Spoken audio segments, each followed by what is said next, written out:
Welcome back to another technical deep dive here in the debug zone. Today we're tackling a big question and breaking it down with insights from other users. Hopefully this clears up some misconceptions and helps you get the answer you need.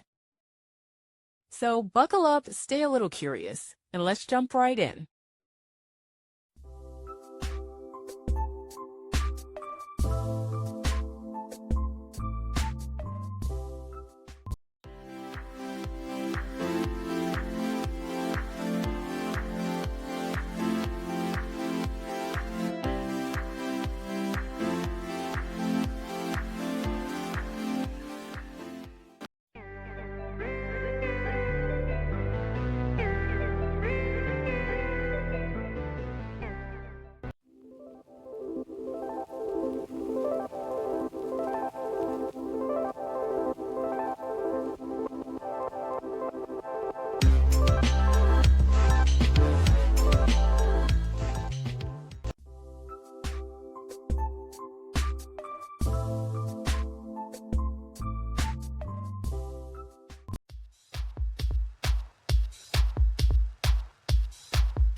And that's a wrap.